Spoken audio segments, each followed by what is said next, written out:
ऐसी वीडियो रोज देखने के लिए आप मेरी वीडियो को लाइक करें, इस पे कमेंट करें और अपने दोस्तों के साथ शेयर करें। और हाँ, अगर आप इस चैनल पे नए हैं तो इसे सब्सक्राइब करना ना भूलें। एलेक्जेंडर भी रोहित के दिल में अपने लिए जगह चाहता था। एलेक्जेंडर ने हमेशा से यह सपना देखा था कि वह रोहित उससे भी ठीक उसी तरह प्यार करे जिस तरह वह रिया और आर्यन को करता था। क्रिस्टोफर के आदमी की बात ने एलेक्जेंडर को मजबूर कर दिया कि वह गौर से उसकी बात सुने। तभी क्रिस्टोफर ने अपने आदमी से एलेक्जेंडर की आंखों में आंखें डालकर कहा, मेरे पास एक रास्ता है जिससे रोहित मारवा का सारा प्यार सिर्फ तुम्हारे पास सिमट कर रह जाएगा। वह सिर्फ तुम ही से प्यार करेगा, उसके पास जो कुछ भी होगा वह सब तुम्हारा होगा। एलेक्जेंडर ने उस आदमी से पूछा, मगर कैसे? क्या है सचमुच मेरे नए पापा मुझे उतना ही प्यार करेंगे जितना वह आर्यन और रिया को करते हैं? उस आदमी ने जवाब देते हुए कहा, हाँ बिल्कुल, बल्कि उससे भी ज्यादा प्यार करने लगेगा।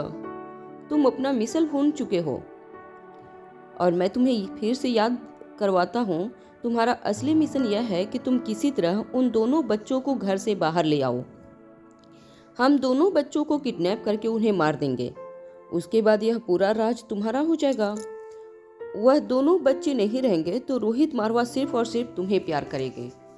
उनका जो कुछ भी होगा वह सिर्फ तुम्हारा होगा और एक दिन रोहित मारवा की कुर्सी पर तुम बैठ जाओगे। जिस कुर्सी पर आज आर्यन का दावा है वह हमेशा हमेशा के लिए तुम्हारी हो जाएगी। एलेक्जेंडर को अचानक ही क्रिस्टोफर की सारी बातें याद आ गई। जब क्रिस्टोफर ने उसे यहाँ भेजा था तब क्रिस्टोफर ने उसे कहा था कि किसी भी हालत में एलेक्जेंडर को सबसे पहले अनिका को रोहित को जिंदगी से दूर करना है। यह करना उसके लिए काफी आसान होगा क्योंकि एलेक्जेंडर रोहित का बेटा था मगर अनिका का नहीं, और कोई भी औरत अपने पति के किसी और औरत के रिश्ते से हुए बच्चे से नफरत करेगी। देखते ही देखते रोहित और अनिका के बीच में कड़वाहट पैदा हो जाएगी और अनिका हमेशा के लिए रोहित की जिंदगी से चली जाएगी।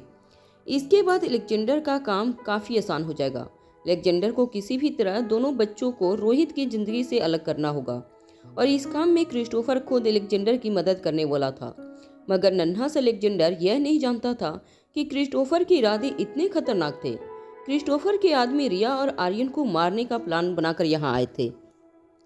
इससे पहले कि एलेक्जेंडर उन दोनों को कुछ कह पाता, अचानक ही पीछे से एक गमले के गिरने की आवाज आई।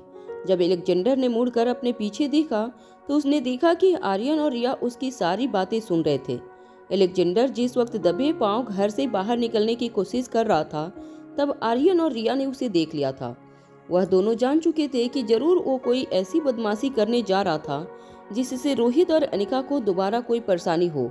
इसलिए आर्यन और रिया ने चुपके से उसका पीछा किया था, मगर वह यह नहीं जानते थे कि पीछा करते करते उन्हें एलेक्जेंडर का यह चेहरा देखना नसीब होगा। जैसे ही एलेक्जेंडर ने आर्यन और रिया की ओर देखा, सबसे पहले रिया ने एलेक्जेंडर पर चिल्लाते हुए कहा, मैंने कभी सोचा भी नहीं था कि तुम इस तरह के लड़के हो। मैं तो हमेशा से आर्यन को कहती आई थी कि हम तुम्हें भी अपना दोस्त बना लें। भले ही तुम हमारी माँ के बेटे नहीं हो मगर हमारे पापा के बेटे हो, यही हमारे लिए बहुत था। मगर देखो तुम तो कितने खतरनाक निकले। हमारे पापा की पोजीशन हासिल करने के लिए तुम हम दोनों को मार देना चाहते हो। मैं तुम्हें कभी माफ नहीं करूंगी।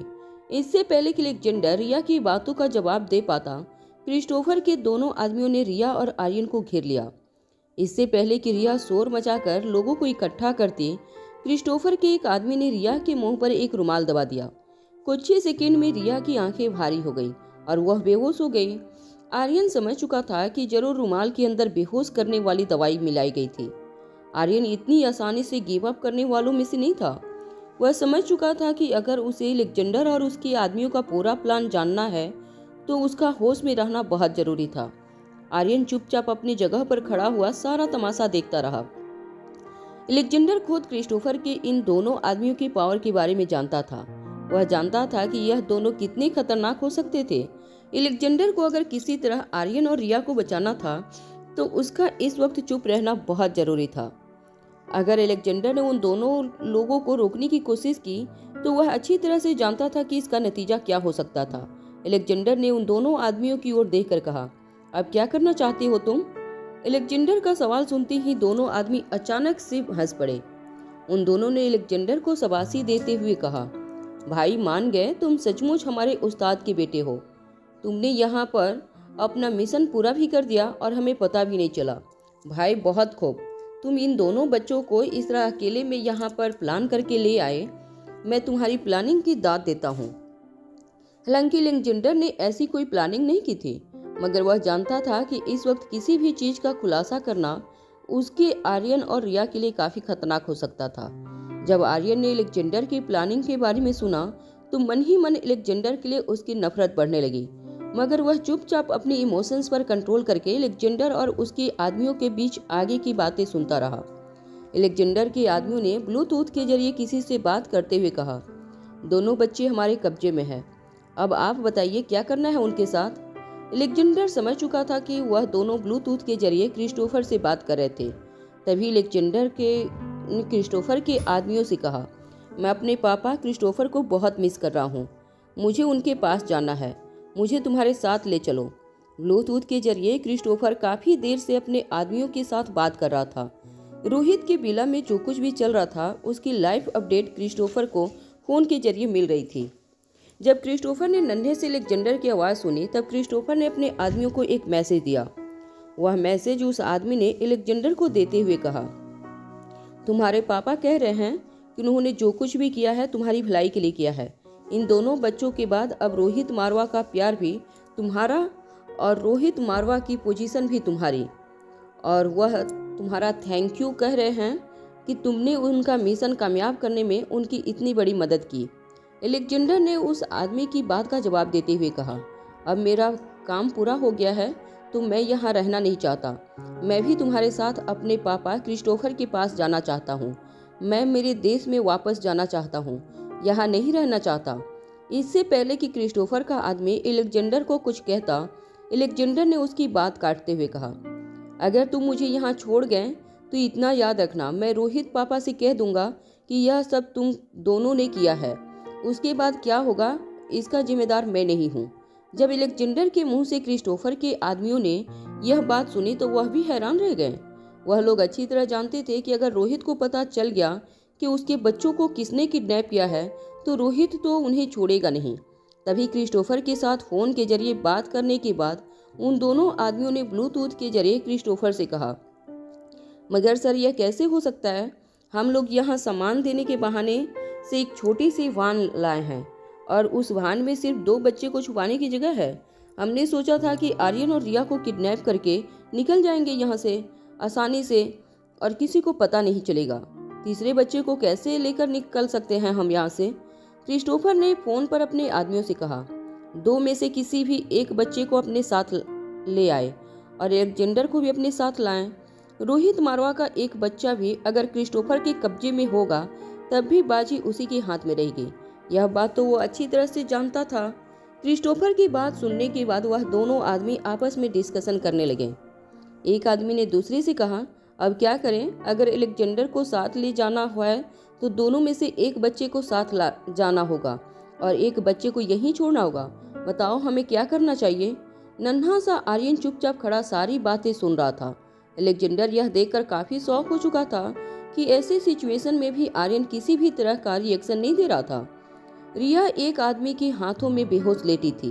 उन दोनों को मारने की बातें चल रही थी मगर आर्यन बिल्कुल खामोश था। अलेक्जेंडर ने सोचा कि शायद आर्यन जितना तेज और चालाक नजर आ रहा था वाकई में वह इतना तेज और चालाक नहीं था, बल्कि अंदर से वीक और डरपोक था। जब अलेक्जेंडर के मन में यह सारी बातें चल रही थी तब अचानक आर्यन ने उन दोनों आदमियों की तरफ देखकर कहा, अगर तुम्हें किसी को किडनैप करना है तो मुझे किडनैप करो, मेरी बहन को यहीं रहने दो। आर्यन की यह बात सुनकर दोनों आदमी हैरान होकर एक दूसरे को देखने लगे। आर्यन ने अपनी बात आगे बढ़ाते हुए उन दोनों से कहा, वैसे भी डैड की विरासत फ्यूचर में मुझे मिलने वाली है। अगर अलेक्जेंडर को किसी से खतरा है तो वह मैं हूँ। रिया को किडनैप करने से तुम्हें क्या मिलेगा? अगर सचमुच अलेक्जेंडर को तुम मेरे पापा की पोजीशन दिलवाना चाहते हो तो तुम्हें मुझे किडनैप करना होगा।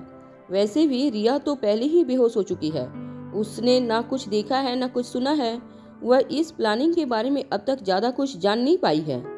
जब आर्यन ने क्रिस्टोफर के आदमियों से यह बात कही तब अलेक्जेंडर को रियलाइज हुआ कि आर्यन ना ही डरपोक था और ना ही कमजोर था, बल्कि अपनी फैमिली को बचाने के लिए बड़ी ही चालाकी से आर्यन ने क्रिस्टोफर के आदमियों के सामने यह प्रपोजल रखा था। आर्यन का प्रपोजल ऐसा था कि खुद क्रिस्टोफर के आदमी भी उसे रिजेक्ट नहीं कर सकते थे। जब ऐसा लग रहा था कि क्रिस्टोफर के दोनों आदमी पूरी तरह से कन्विंस हो गए थे, तब अचानक ब्लूटूथ के जरिए क्रिस्टोफर की आवाज़ उनके कानों पर पड़ी। क्रिस्टोफर ने कहा, वहाँ मत देखो जो वह तुम्हें दिखा रहे हैं, वह देखने की कोशिश करो जो तुम्हें नहीं दिख रहा है। दोनों आदमी कंफ्यूज होकर एक दूसरे को देखने लगे। क्रिस्टोफर के एक आदमी ने क्रिस्टोफर से पूछा, आप कहना क्या चाहते हैं? बस क्रिस्टोफर ने अपने आदमी से कहा, रोहित मारवा अपनी बेटी से बहुत प्यार करता है। अगर हमें हमारे साथ हाथ में आई बाजी को पूरी तरह से कंट्रोल करना है तो बेटी को किडनैप करो, बेटे को वहीं छोड़ दो। जैसे ही क्रिस्टोफर के आदमियों ने यह बात सुनी, उन्होंने अलेक्जेंडर से कहा, हमें हुक्म मिला है कि बेटी को हमारे साथ ले चलना है और बेटी को यहीं छोड़ना है।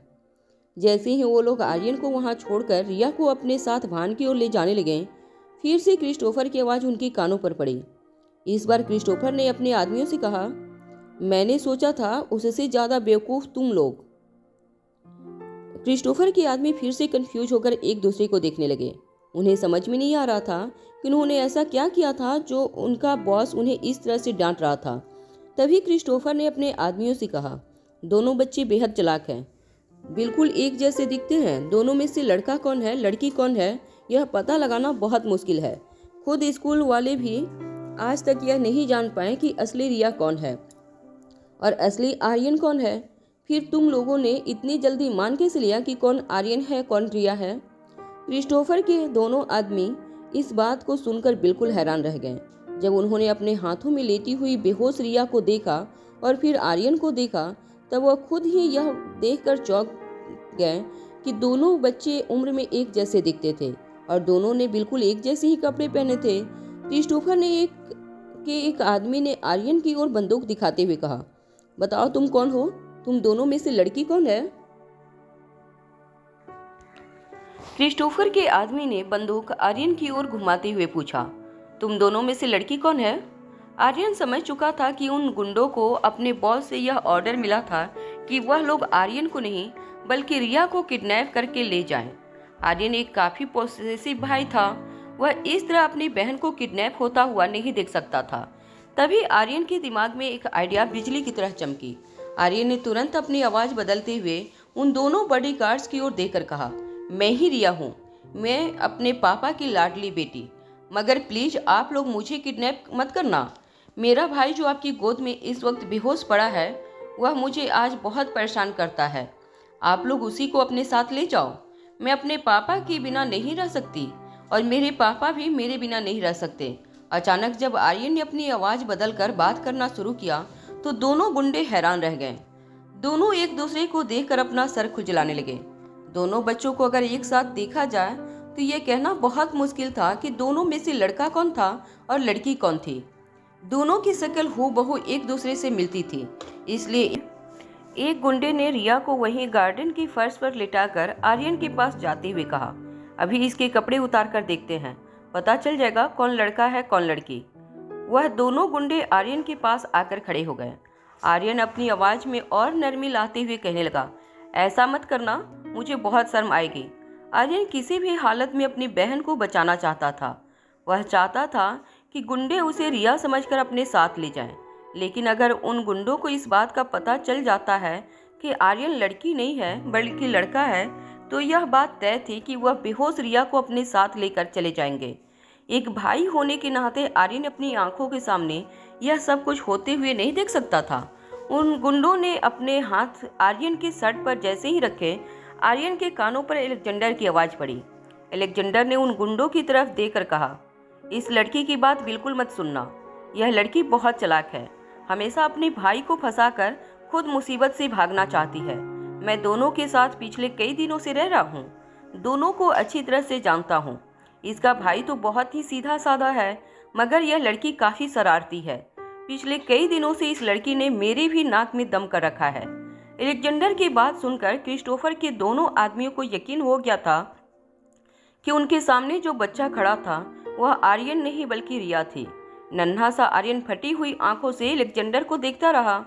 आर्यन ने अभी अभी देखा था कि किस तरह अलेक्जेंडर ने रिया और आर्यन को गुंडों के जाल में फंसाया था, मगर अचानक ही अलेक्जेंडर आर्यन की क्यों मदद कर रहा था, यह बात आर्यन की समझ में नहीं आ रही थी, क्योंकि आर्यन भी वह बात अच्छी तरह जानता था कि अलेक्जेंडर जानता था कि दोनों में से रिया कौन है और आर्यन कौन है, जबकि रिया और अलेक्जेंडर तो एक दूसरे से काफ़ी अच्छे दोस्त थे।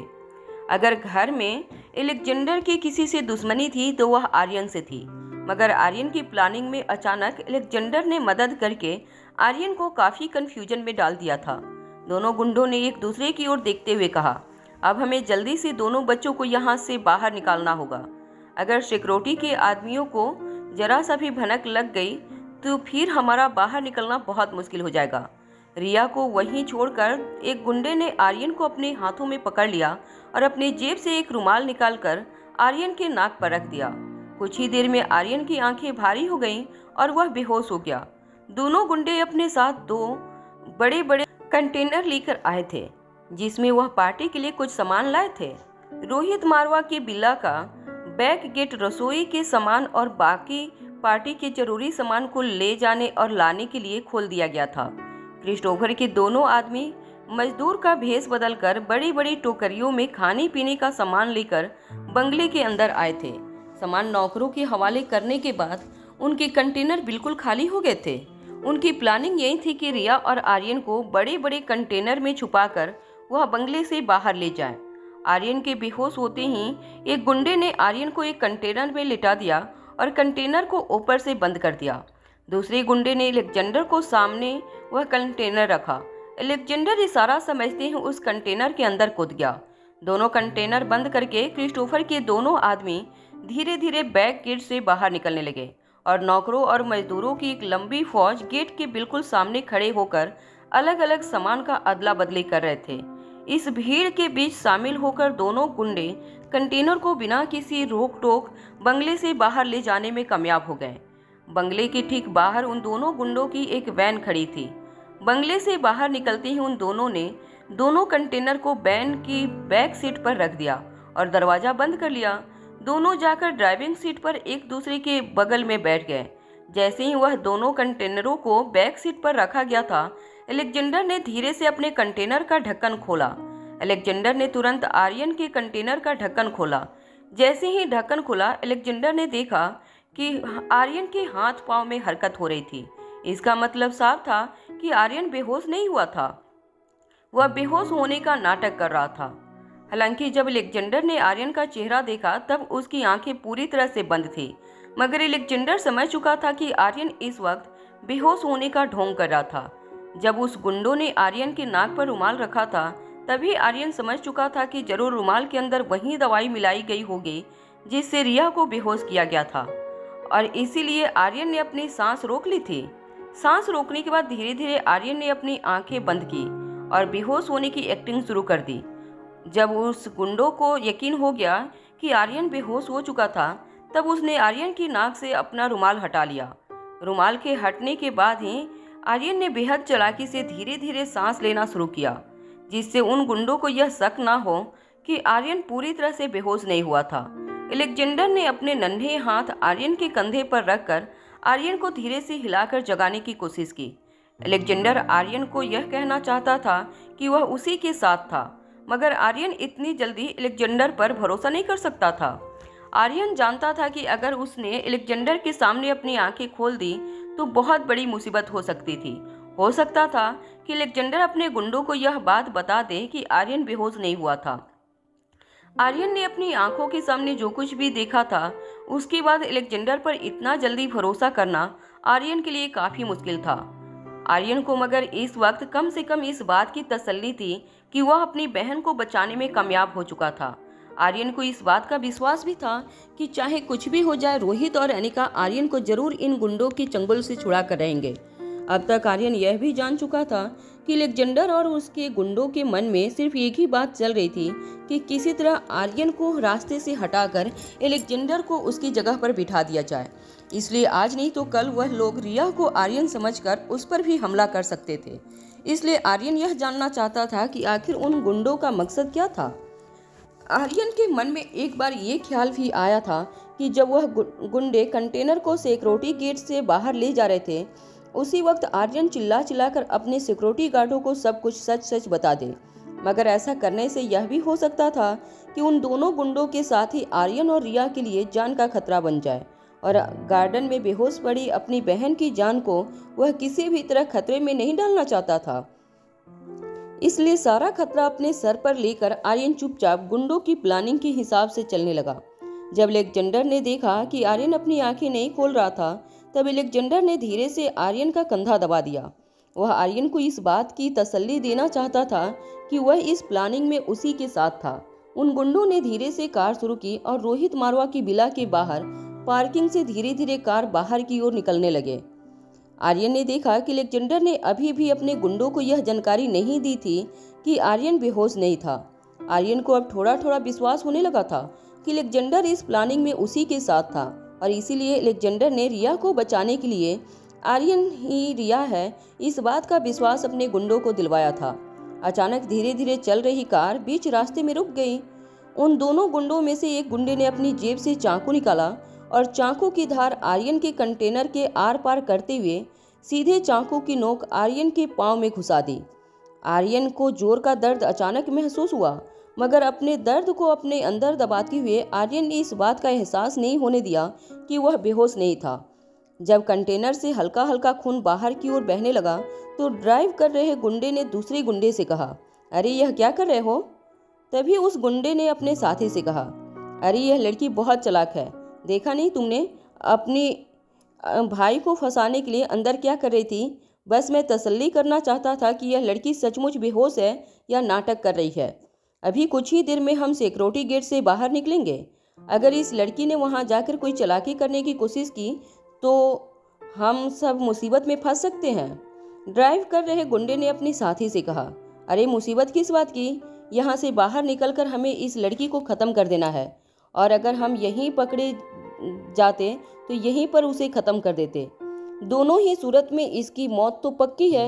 यह कहते हुए वह दोनों गुंडे जोर जोर से हंसने लगे। आर्यन की घबराहट और दर्द दोनों ही एक साथ बढ़ते जा रहे थे। गुंडों की बात से इतना तय था कि वह दोनों किसी भी वक्त आर्यन को मौत के घाट उतार सकते थे। अलेक्जेंडर भी दोनों गुंडों की बात सुनकर काफी घबरा गया था। वह अपने मन ही मन सोचने लगा कि वह किस तरह आर्यन को इस मुसीबत से बाहर निकाले। वह इतना भी जान चुका था कि अगर सिक्योरिटी गेट के पास जाने के बाद अलेक्जेंडर रोहित मारवा के सिक्योरिटी गार्डों को अलर्ट करने की कोशिश करता है तो वह गुंडे उस वक्त आर्यन को मार डालेंगे। अलेक्जेंडर समझ नहीं पा रहा था कि उसे इस वक्त आर्यन को बचाने के लिए क्या करना चाहिए। जैसे ही गुंडों की कार सिक्योरिटी गेट के बाहर निकली, उन्होंने देखा कि एक लंबी काली जीप उनके ठीक सामने खड़ी थी। दोनों कार बिल्कुल एक दूसरे के आमने सामने हो गई। अगर किसी भी कार को आगे चलना होता तो एक कार का पीछे जाना जरूरी हो गया था। सीट पर बैठा ड्राइवर जोर जोर से हॉर्न बजाने लगा, मगर वह लंबी काली जीप पीछे जाने का नाम नहीं ले रही थी। तभी अचानक एक सिक्योरिटी गार्ड उन गुंडों की वैन के पास आया और वैन के शीशे पर जोर से हाथ मारते हुए सिक्योरिटी गार्ड ने कार चला रहे गुंडों से कहा, अरे भाई, मैडम की गाड़ी है, जरा तुम गाड़ी पीछे लो। जब सिक्योरिटी गार्ड ने यह बात वाहन चला रहे गुंडे से कही, तब अलेक्जेंडर और आर्यन को इस बात का एहसास हो गया कि सामने की जीप में अनिका बैठी थी। दोनों बच्चे समझ नहीं पा रहे थे कि वह किस तरह अनिका को सिग्नल दें कि इस वाहन के अंदर सामान को ले जाने के बहाने से बच्चों को किडनैप किया जा रहा था। अनिका की गाड़ी ठीक उस वाहन के सामने खड़ी थी। वाहन चला रहे गुंडे ने धीरे से अपनी वाहन को रिवर्स लेना शुरू किया। जैसे ही रिवर्स लेकर उसने अपनी वाहन को एक जगह पर खड़ा किया, अनिका की जीप तेजी से चलकर सिक्योरिटी गेट के अंदर आई। मगर तभी अचानक गुंडों के वाहन के सामने अनिका ने आकर फिर से ब्रेक मारी। जैसे ही उन गुंडों की वाहन के सामने अनिका की जीप रुकी, उन गुंडों ने अपनी सीट के नीचे हाथ डाल दिए। सीट के नीचे उसकी मशीन गन पड़ी थी। उन्होंने सोच लिया था कि अगर अनिका अपनी कार से उतरकर उसकी वाहन के पास आती है तो वह पूरी जगह को एक जंग में तब्दील कर देंगे और इतनी गोलियों की बौछार करेंगे कि मारवा हाउस में हर तरफ सिर्फ लाशें ही लाशें नजर आएंगे। अनिका ने अपनी ड्राइविंग सीट के विंडो का कांच नीचे करते हुए सिक्योरिटी गार्ड को अपने पास बुलाया। सिक्योरिटी गार्ड दौड़कर अनिका की विंडो के पास आया। अनिका ने उस सिक्योरिटी गार्ड से पूछा यह सामने जो वैन खड़ी है वह किसकी है? सिक्योरिटी गार्ड ने उस वाहन की ओर देखते हुए कहा, अरे मैडम, वो लोग सब्जी तरकारी किचन में रखने आए थे। पार्टी की तैयारी चल रही है ना, इसलिए दिन में कई ऐसी डिलीवरी वाहन बंगले के अंदर आ रही है और जा रही है। हमारी सिक्योरिटी टीम हर वाहन पर नजर बनाई हुई है। सिक्योरिटी गार्ड की बात सुनने के बाद अनिका ने अपनी ड्राइविंग सीट वाली विंडो पर कांच ऊपर कर लिया और विला के अंदर चली गई। अनिका चेहरे से काफी एक्साइटेड नजर आ रही थी। प्रभास ने अनिका से जुड़ी जिंदगी का वह राज बताया था जो अनिका जल्द से जल्द रोहित के साथ जाकर शेयर करना चाहती थी, मगर उससे भी पहले अनिका अलेक्जेंडर से मिलना चाहती थी। इसलिए जल्दी से अपनी गाड़ी पार्किंग लॉट में पार्क करने के बाद अनिका बंगले के अंदर चली गई। अनिका की कार निकलते ही क्रिस्टोफर के दोनों आदमियों ने राहत की सांस ली और धीरे से अपनी वाहन सिक्योरिटी गेट से बाहर निकल कर ले गए। जैसे ही अनिका बंगले के अंदर पहुंची, रोहित ने अनिका को तेजी से अंदर आते हुए देखा। रोहित, जो हॉल में सोफे पर बैठा हुआ था, अपने लैपटॉप में कुछ काम कर रहा था। वह अपनी जगह से उठकर अनिका के पास आया। अनिका को इतना एक्साइटेड देखकर रोहित ने पूछा, क्या हुआ, तुम इतनी जल्दी क्यों नजर आ रही हो? अनिका ने तेज सांसें लेते हुए रोहित से पूछा, मुझे पहले यह बताओ कि अलेक्जेंडर कहाँ है? रोहित ने ऊपर की ओर इशारा करते हुए अनिका से कहा, वह तो अपने बेडरूम में है, मगर क्या हुआ, जरा बताओ तो सही। इससे पहले कि रोहित अपनी बात पूरी कर पाता, अनिका ने तेजी से अलेक्जेंडर के बेडरूम की ओर तरफ दौड़ी। जैसे ही अनिका अलेक्जेंडर के बेडरूम के पास पहुंची, उसने झटके से अलेक्जेंडर के बेडरूम का दरवाजा खोला। जब अनिका ने चारों ओर नजर घुमाई, तब उसे एहसास हुआ कि कमरे में कोई नहीं था। रोहित ठीक अनिका के पीछे दौड़कर अलेक्जेंडर के बेडरूम के पास आया था। अनिका को इतना एक्साइटेड देखकर रोहित ने अनिका से पूछा, अब क्या हुआ, बताओ भी। खाली कमरे की ओर इशारा करते हुए अनिका ने रोहित से पूछा, कमरे में अलेक्जेंडर कहीं नजर नहीं आ रहा है? कहाँ है वो? मुझे उससे मिलना है, उससे बात करनी है। रोहित समझ नहीं पा रहा था कि आज अनिका इतनी उतावली क्यों हो रही थी। रोहित ने कई बार अनिका को शांत करने की कोशिश की, मगर अनिका बार बार अलेक्जेंडर के बारे में पूछ रही थी। तभी घर के कुछ नौकर हेड ऑफ सिक्योरिटी के साथ दौड़कर रोहित और अनिका के पास आए। सिक्योरिटी डिपार्टमेंट का हेड काफी परेशान नजर आ रहा था। वह लंबी लंबी सांस लेते हुए रोहित से कहने लगा, सर, एक बहुत बुरी खबर है।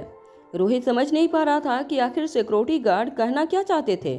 सिक्योरिटी गार्ड ने किसी तरह हिम्मत करते हुए रोहित और अनिका की ओर देखकर कहा, हमें पीछे के गार्डन में रिया बच्ची बेहोश मिली हैं। सिक्योरिटी गार्ड की यह बात सुनते ही अनिका और रोहित दोनों हैरानी से एक दूसरे को देखने लगे। उस गार्ड की बात सुनने के बाद अनिका तुरंत दौड़कर फिर से सीढ़ियों से नीचे उतरी। तभी एक नौकर नन्ही सी रिया को अपने हाथ में उठाकर अंदर ले आया। पीछे पीछे और एक नौकर लड्डू को भी अपने साथ लाया था। लड्डू आर्यन और रिया से मिलने गया था। अचानक ही आर्यन, रिया और अलेक्जेंडर को एक साथ देखकर लड्डू एक गमले के पीछे छुप गया था। जब गुंडों ने बच्चों को किडनैप करने की कोशिश की थी, तभी अचानक लड्डू जब बचकर भागने की कोशिश कर रहा था, तभी एक गमले के साथ टकराया और वहीं बेहोश होकर गिर गया था। जैसे ही रिया को नौकर ने धीरे से सोफे पर लिटाया, अनिका ने तुरंत रिया की नर्व चेक की। कुछ देर में अनिका को इस बात का एहसास हो गया कि रिया सिर्फ बेहोश हुई थी, उसे किसी भी तरह का कोई खतरा नहीं था। तभी सिक्योरिटी गार्ड, जो रोहित के साथ साथ अनिका के पीछे खड़े थे, उसने रोहित की ओर देखकर कहा, सर, हमारी सीसीटीवी फोटो में हमने देखा कि रिया बेबी गार्डन में बेहोश पड़ी थी। तब हमने अचानक इसलिए 10-15 मिनट की सीसीटीवी फोटो चेक की। आर्यन बाबा को किडनैप कर लिया गया है। यह बात सुनते ही अनिका और रोहित हैरान हो गए। अनिका ने इतनी देर में एक्यूपंक्चर के जरिए रिया के उन पॉइंट्स पर ट्रीटमेंट दी थी जिस पॉइंट्स के जरिए रिया धीरे धीरे होश में आने लगी। जैसे ही रिया ने धीरे धीरे अपनी आंखें खोली, अपने सामने अनिका और रोहित को देखा। वह तुरंत अपनी जगह से उठ खड़ी हुई और अनिका की ओर देखकर कहने लगी, मम्मा, आर्यन को बचाओ। अलेक्जेंडर ने आर्यन को किडनैप करवा दिया है। रिया के मुंह से यह बात सुनते ही अनिका तुरंत बिना वक्त गंवाए अपनी जगह से खड़ी हुई और दौड़कर अपने गाड़ी के पास जाने लगी। रोहित अनिका को आवाज लगाता हुआ ठीक उसके पीछे दौड़ने लगा। इससे पहले कि रोहित अनिका की गाड़ी के पास पहुंचता, अनिका तेजी से अपनी गाड़ी की ड्राइविंग सीट पर बैठकर गाड़ी शुरू कर चुकी थी। रोहित किसी भी तरह अनिका के साथ जाना चाहता था। अनिका तेजी से पार्किंग लॉट में अपनी गाड़ी निकालने लगी। रोहित ठीक अनिका की गाड़ी के सामने खड़ा हो गया। अनिका जानती थी कि इस वक्त 1 सेकंड गंवाना भी आर्यन की जान के लिए काफी खतरनाक हो सकता था। अनिका ने रोहित को रास्ते से हटने का इशारा किया और गाड़ी की एक विंडो खोल दी। रोहित अनिका का इशारा समझ चुका था। रोहित जानता था कि अगर उसे बिना अनिका की गाड़ी को रुकवाए अनिका की गाड़ी में दाखिल होना था तो तेजी से चल रही गाड़ी की विंडो से जंप करके उसे गाड़ी के अंदर बैठना होगा। जैसे ही गाड़ी रोहित के पास पहुंची, रोहित ने खुली विंडो के अंदर छलांग लगाई। रोहित एक लंबे कद काठी का आदमी था, इसलिए पूरी तरह से गाड़ी के अंदर छलांग नहीं लगा पाया। रोहित के पांव अभी भी गाड़ी के विंडो के बाहर थे, मगर तुरंत रोहित ने अपने आप को संभालते हुए अपने दोनों पांव अंदर ले लिए और अनिका के ठीक बगल की सीट पर बैठ गया। अनिका सिक्योरिटी गेट का दरवाजा तोड़कर वहां से बाहर निकली। अनिका से रोहित ने पूछा, तुम कहाँ जा रही हो? क्या तुम जानती हो कि आर्यन को किसने किडनैप किया है? अनिका ने अपनी गाड़ी तेजी से ड्राइव करते हुए रोहित से कहा। अभी अभी एक वाहन अंदर सब्जी तरकारी डिलीवर करने आई थी। उस वाहन के अंदर एलेक्जेंडर और आर्यन मौजूद हैं। अनिका लगातार अपनी गाड़ी की स्पीड तेज करने लगी थी, मगर रोहित समझ नहीं पा रहा था कि आखिर अनिका इतनी श्योर कैसे थी कि उसने जो वाहन देखी थी उसी के अंदर दोनों बच्चे मौजूद थे। रोहित ने अनिका से पूछा, मगर तुम कैसे कह सकती हो कि उस वाहन के अंदर बच्चे मौजूद हैं? अनिका लगातार अपनी स्पीड तेज करते हुए रोहित से कहने लगी, क्योंकि उस डिलीवरी वाहन का जो नंबर था वह पीली नंबर प्लेट पर लिखा हुआ था। इसका मतलब है कि वह एक टूरिस्ट व्हीकल थी और डिलीवरी करने वाले लोग अक्सर या तो अपनी खुद की वैन में सामान डिलीवर करते हैं या फिर यह कॉन्ट्रैक्ट किसी और डिलीवरी एजेंट को दे देते हैं। दोनों ही सूरत में टूरिस्ट नंबर प्लेट का होना नामुमकिन है। रोहित को कहीं न कहीं अनिका की बात ठीक लग रही थी। अनिका तेजी से अपनी गाड़ी रास्ते पर दौड़ाती रही। अनिका जानती थी कि उसकी ड्राइविंग स्किल इतनी पावरफुल थी कि कुछ ही मिनट में वह उस डिलीवरी वाहन का पीछा करने में कामयाब हो जाएगी। अनिका ने जब अपनी पूरी ताकत अपनी ड्राइविंग पर लगा दी, तब रोहित ने अपना फ़ोन निकालकर सीधे भूमिका को कॉल लगाया। भूमिका ने जैसे ही रोहित की कॉल को रिसीव किया, रोहित ने भूमिका से कहा, आर्यन को किडनैप कर लिया गया है। यह बात सुनते ही भूमिका ने रोहित से कहा, यह क्या कह रहे हो तुम रोहित? यह कैसे हो सकता है? किसी की मौत आई है जिसने इतनी बड़ी जुर्रत की है। भूमिका ने तेज सांसें लेते हुए रोहित से कहा, मगर तुम फिक्र मत करो, वह सिर्फ तुम्हारा बेटा नहीं बल्कि मेरा भतीजा भी है। पूरे स्पेशल डिपार्टमेंट को कुछ ही मिनट में दिल्ली के हर कोने में तैनात कर दूंगी। चाहे कुछ भी हो जाए, आर्यन को कुछ नहीं होने दूंगी। पूरा स्पेशल डिपार्टमेंट इस वक्त से आर्यन को ढूंढने में लग जाएगा। तुम अनिका से कहना कि वह ज्यादा रोए नहीं और घर में बैठी रहे। मैं उसके बेटे को कुछ नहीं होने दूंगी, यह मेरा वादा है। भूमिका की बात सुनकर रोहित ठीक अपने बगल में बैठी अनिका की ओर कुछ देर तक देखता रहा। रोहित के पास इस वक्त उतना वक्त नहीं था कि वह भूमिका को समझा सके कि इस वक्त अनिका क्या कर रही थी, इसलिए भूमिका की बात में हामी भरते हुए रोहित ने फोन डिस्कनेक्ट कर दिया। रोहित ने काफी निराशा और मायूस होते हुए अनिका से कहा, मैं कभी सोच भी नहीं सकता था कि एलेक्जेंडर इतना छोटा बच्चा होकर ऐसा कर सकता है। जिस बच्चे को मैंने अपने घर में सहारा दिया, उसी ने हमारे बेटे के साथ इतना बड़ा विश्वासघात किया। अनिका भी यह अच्छी तरह से जानती थी कि एलेक्जेंडर बचपन से लेकर आज तक क्रिस्टोफर और उसकी आदमी के साथ पला बढ़ा था, इसलिए वह बात बहुत स्वाभाविक थी कि क्रिस्टोफर ने जिस तरह की परवरिश एलेक्जेंडर की थी, एलेक्जेंडर कुछ उसी तरह से बिहेव करता जिस तरह का बिहेवियर क्रिस्टोफर का रहा था। मगर अनिका इतना जरूर जानती थी कि एलेक्जेंडर मन से बुरा लड़का नहीं था।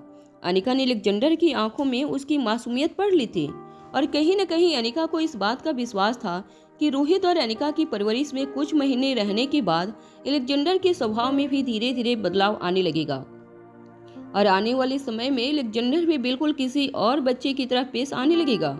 और वह दिन भी दूर नहीं होगा जब अनिका और रोहित को एलेक्जेंडर पर उतना ही फक्र होगा जितना आज उन्हें आर्यन और रिया पर था। मगर अनिका यह बात अच्छी तरह से जानती थी कि एलेक्जेंडर के अंदर इतनी जल्दी बदलाव लाना नामुमकिन था। अनिका अच्छी तरह से जानती थी कि बिना माँ के पले बड़े बच्चों के मन पर क्या असर पड़ सकता था। अनिका जब आर्यन की लाइफ में आई थी तब आर्यन कॉन्फिडेंस में काफ़ी लो था। लोगों के साथ बातचीत करना, उठना बैठना, हर चीज़ में आर्यन काफ़ी हिचकिचाता था। यूँ कहा जा सकता है कि आर्यन के पास सूझबूझ थी ही नहीं, समझ थी मगर उस समझ को लोगों के सामने किस तरह से प्रेजेंट करना है, यह बात आर्यन को बिल्कुल पता नहीं थी। हर वह इंसान जो बचपन से आर्यन को मिला था, वह या तो आर्यन से फायदा उठाने की कोशिश करता या तो उसे नीचा दिखाने की कोशिश करता। असली संबंधों की नींव किस तरह रखी जाती है, यह बात तो आर्यन को भी पता नहीं थी। जब तक वह अनिका और रिया से नहीं मिला था। अनिका और रिया को मिलने के बाद आर्यन की जिंदगी पूरी तरह से बदल चुकी थी और आज आर्यन एक बिल्कुल अलग लड़का नजर आ रहा था। परेशान रोहित बार बार सिर्फ अपने आप को कोसते हुए कह रहा था, मैं नहीं जानता था कि उस लड़के को परिवार में शामिल करने की इतनी बड़ी सजा हमारे बेटे को मिलेगी। अनिका ने इस बात का जवाब देते हुए रोहित से कहा, विश्वासघात एक भाई ने भाई का किया है। एलेक्जेंडर ने जिसे किडनैप करवाया है वह आर्यन एलेक्जेंडर का सगा भाई है। अनिका की यह बात सुनते ही रोहित के होश उड़ गए। रोहित कुछ देर तक फटी हुई आंखों से अनिका को देखता रहा। रोहित को समझ नहीं आ रहा था कि वह आगे अनिका के साथ क्या बात करे, मगर किसी तरह अपने आप को संभालते हुए रोहित ने अनिका से पूछा, तो क्या इसका मतलब यह है कि तुमने? अनिका ने गाड़ी का गियर बदलते हुए रोहित की बात का जवाब देते हुए कहा, मैंने उस रात 3 बच्चों को एक साथ जन्म दिया था।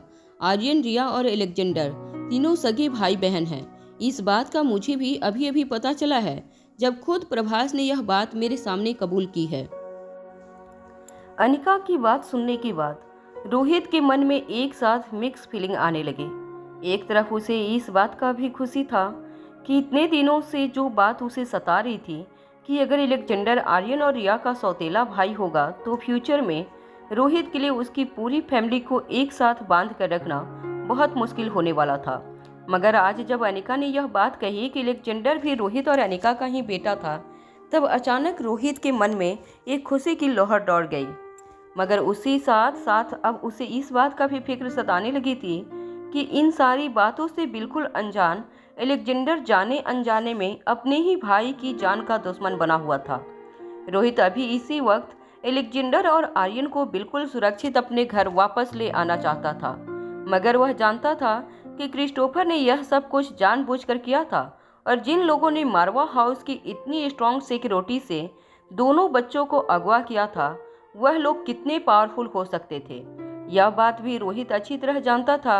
रोहित अब तक समझ चुका था कि आखिर क्रिस्टोफर ने एलेक्जेंडर को इतनी आसानी से रोहित के पास क्यों भेजा था। जरूर क्रिस्टोफर यह सारे राज पहले से जानता होगा और अब तक क्रिस्टोफर यह भी जान चुका था कि एलेक्जेंडर पूरी तरह से उनकी उंगलियों के इशारे पर चलने लगा था। एलेक्जेंडर क्रिस्टोफर को अपना पापा मानता था। यह बात तो खुद एलेक्जेंडर एक दिन पहले रोहित को बता चुका था और आज उसने पापा के कहने पर एलेक्जेंडर ने अपने ही भाई को किडनैप कर लिया था। यह सब सोच सोचकर रोहित एक तरफ अपनी जान जला रहा था और दूसरी तरफ अनिका तेजी से गाड़ी को दिल्ली की हाईवे पर दौड़ा रही थी। वैसे तो अनिका की जीप एक साधारण जीप थी, मगर इस वक्त अनिका की जीप की रफ्तार देखकर कोई यह नहीं कह सकता था कि वह किसी स्पोर्ट्स कार से कम थी। रोहित और भी कई सारी बातें अनिका से जानना चाहता था कि आखिर प्रभास ने अनिका से क्या कहा था।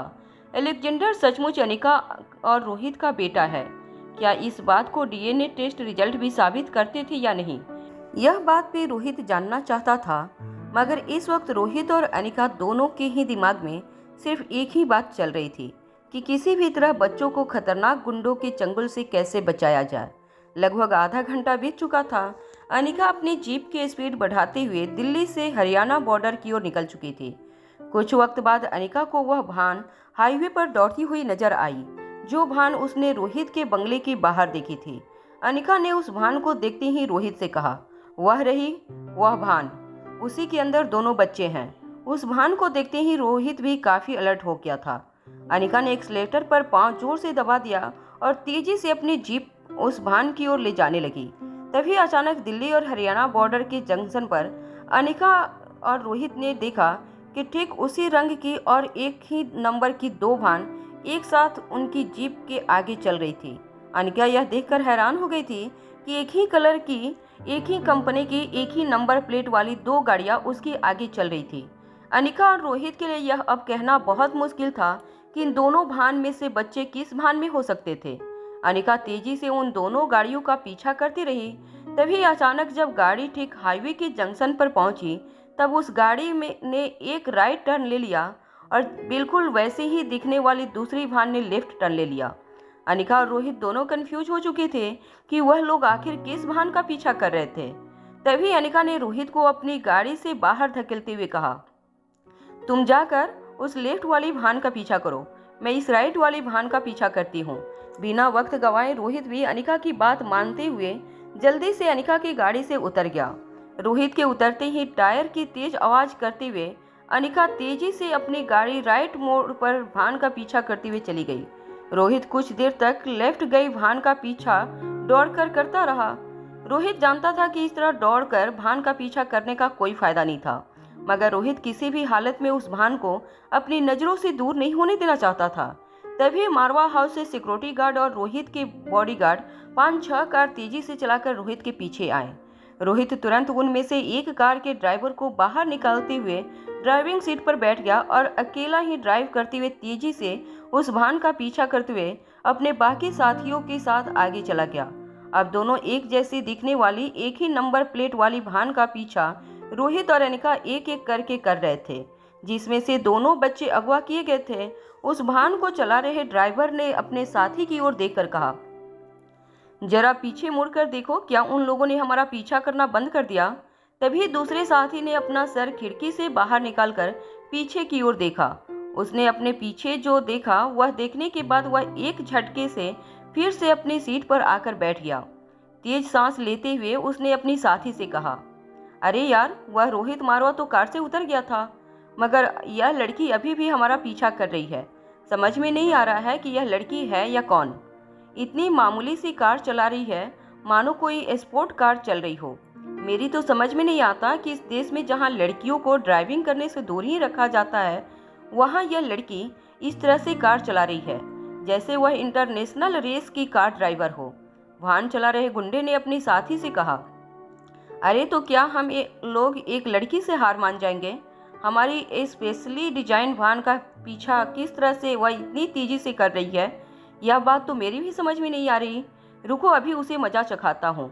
यह कहकर वाहन चला रहे ड्राइवर ने अचानक ही एक जंगल के रास्ते पर अपनी वाहन को मोड़ लिया। जंगल के उबड़ खाबड़ रास्तों से वाहन तेजी से वह जंगल के बीचों बीच ले जाने लगा। जब उन लोगों ने दोबारा मुड़कर देखा तो अनिका भी ठीक उनका पीछा करते हुए जंगल के रास्ते पर मुड़ चुकी थी। जंगल का रास्ता उबड़ खाबड़ था, इसलिए अलेक्जेंडर और आर्यन अपने कंटेनर के अंदर ही काफी उछलने लगे थे। आर्यन के पांव से खून बहता जा रहा था और बार बार कंटेनर पर पांव टकराने की वजह से आर्यन का दर्द बढ़ता जा रहा था। अलेक्जेंडर जानता था कि आर्यन ने काफी बहादुरी से अपने दर्द को अपने अंदर दबा कर रखा था।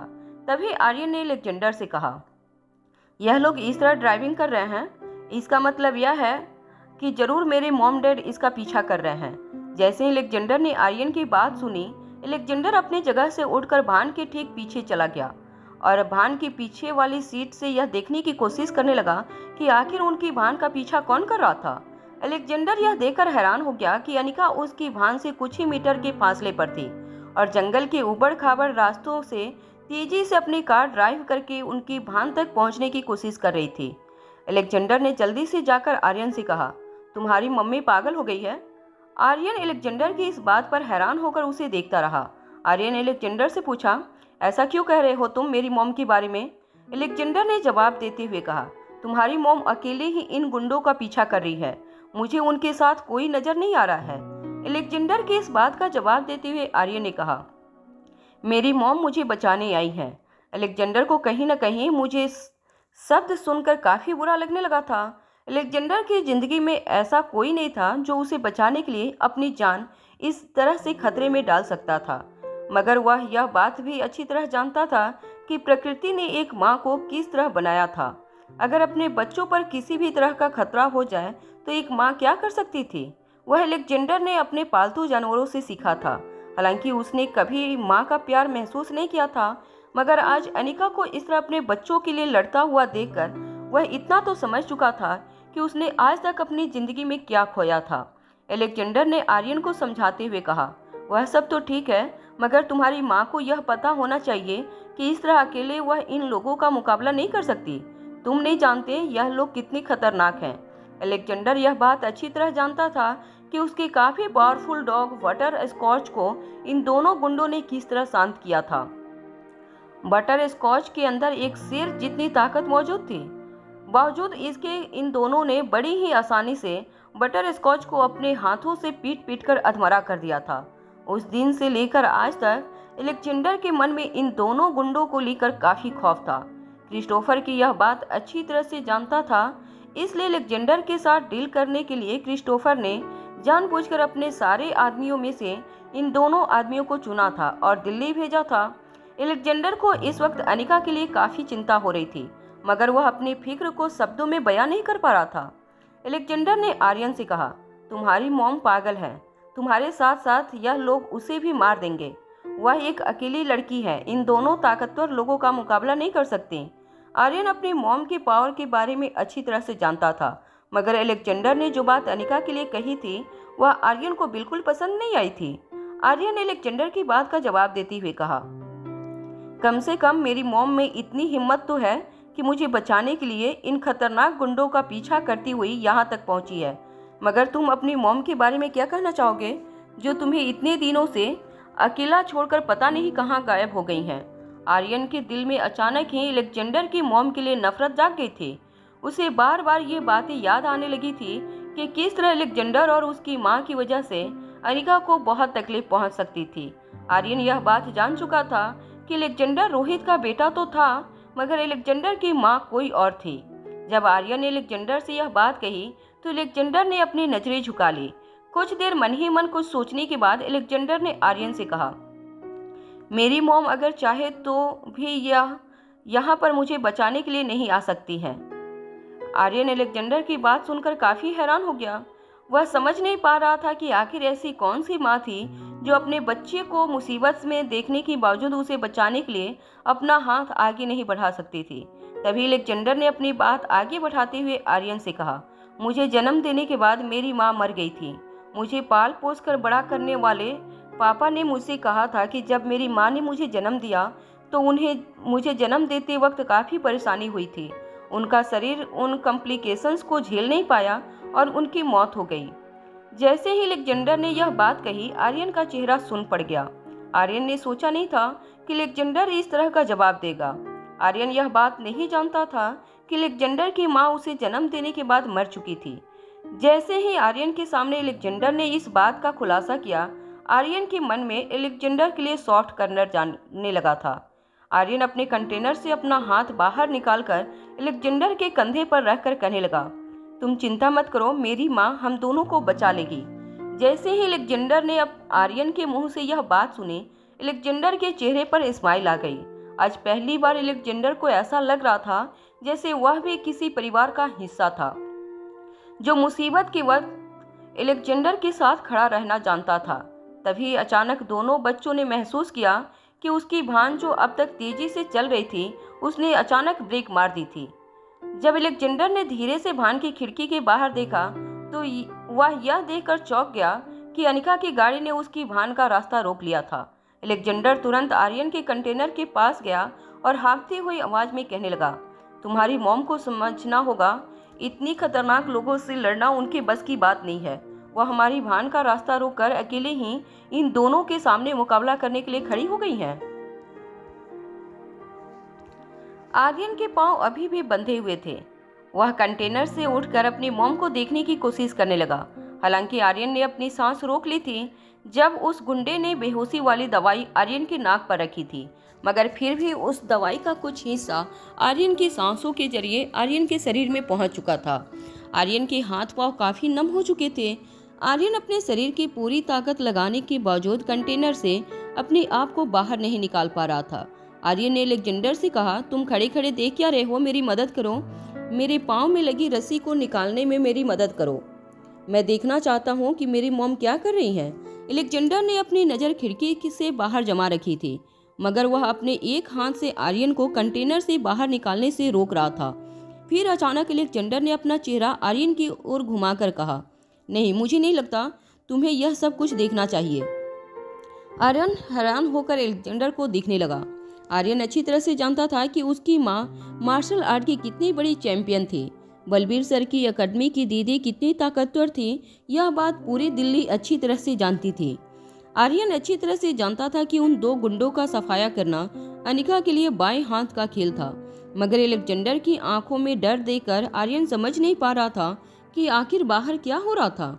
आर्यन ने अपने शरीर की पूरी ताकत लगाकर बाहर निकलने की कोशिश की, मगर फिर से एलेक्जेंडर ने उसे रोकते हुए कहा, तुम्हारी माँ उन दोनों के साथ कुछ बात करने की कोशिश कर रही हैं। आर्यन ने सोचा कि शायद अनिका उन दोनों गुंडों के साथ बातचीत करके मामला निपटाने की कोशिश कर रही थी, मगर तभी एलेक्जेंडर ने अपनी बात आगे बढ़ाते हुए आर्यन से कहा, तुम्हारा दिल टूट जाएगा अगर मैं तुम्हें कहूँगा कि बाहर क्या हो रहा है। आर्यन ने इस बार इरिटेट होते हुए एलेक्जेंडर से कहा, अब बताओ भी क्या हो रहा है बाहर। एलेक्जेंडर ने अपना एक हाथ आर्यन के कंधे पर रखकर कहा, तुम्हारी माँ मेरे ख्याल से उन दोनों में कोई पैसों की लेन देन की बात कर रही हैं। आर्यन यह बात भी अच्छी तरह से जानता था कि अनिका और रोहित के पास बहुत पैसा था और अपने बच्चों की जान बचाने के लिए वह लोग बिना मारपीट के पैसों की लेन देन करके भी मामले को रफा दफा करना अच्छी तरह से जानते थे। मगर आर्यन को कहीं न कहीं इस बात से हैरानी हो रही थी, क्योंकि अनिका के स्वभाव में किसी के सामने इस तरह घुटने टेकना बिल्कुल पसंद नहीं था। आर्यन यह बात भी अच्छी तरह जानता था कि अगर अनिका की जगह रोहित होता तो मारपीट करने की बजाय वह पैसों से उन गुंडों को खरीदकर मामला यही रफा दफा करने में काफी माहिर था। मगर जहां तक आर्यन की मॉम अनिका का सवाल था, किसी के आगे इस तरह से झुकना अनिका ने कभी नहीं सीखा था। पिछले कुछ महीनों में अनिका के बारे में आर्यन इतना तो जान चुका था और अभी यह भी जानता था कि जो औरत एक साथ 10-10 हट्टे कट्ठे गुंडों को ठिकाने लगा सकती हैं, उसके लिए 2 गुंडे को ठिकाने लगाना कोई ज़्यादा मुश्किल काम नहीं था। एलेक्जेंडर ने खिड़की से बाहर देखते हुए आर्यन से कहा, मुझे अफसोस के साथ कहना पड़ रहा है कि तुम्हारी माँ उन दोनों गुंडों के साथ मिलकर कोई समझौता कर रही है। मेरे ख्याल से तुम्हारी मॉम तुम्हें उन लोगों के हाथों बेच रही हैं। आर्यन को एलेक्जेंडर की इस बात पर हंसी आ गई। आर्यन जानता था कि अनिका अपनी जान दे सकती थी, मगर कभी भी आर्यन को पैसों के लिए किसी के हवाले नहीं कर सकती थी। आर्यन ने पलटकर एलेक्जेंडर को जवाब देते हुए कहा, यह तुम क्या बकवास कर रहे हो? वह मेरी मॉम है, वह अपनी जान दे सकती हैं, मगर मुझे कभी बेच नहीं सकती।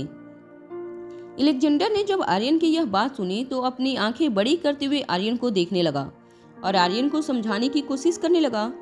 देखो, मेरे पापा ने मुझे समझाया है कि इस दुनिया में कोई किसी का नहीं होता। अगर तुम मुसीबत में फंस जाओ तो तुम्हें उस मुसीबत से निकालने का रास्ता खुद ढूंढना होगा। तुम्हारी मदद करने कोई नहीं आएगा। यहाँ तक कि जब जानवरों के बच्चे अपने पैरों पर खड़ा होना सीख जाते हैं या फिर पंछियों के बच्चे एक बार उड़ना सीख जाते हैं, उसके बाद उसके माँ बाप उनकी देखभाल नहीं करते। हम इंसान हैं तो क्या हुआ, हमें भी अपनी मुसीबत से खुद बाहर निकलना सीखना होगा। यह बात तो खुद मेरे पापा ने मुझे समझाया है। आर्यन जानता था कि एलेक्जेंडर प्यार और रिश्तों के बारे में जो कुछ भी जानता था वह सब कुछ गलत था। क्रिस्टोफर के साथ रहकर एलेक्जेंडर ने सरवाइव होने की सारी तकनीक तो सीख ली थी, मगर प्यार और रिश्तों के बारे में एलेक्जेंडर बिल्कुल नहीं जानता था।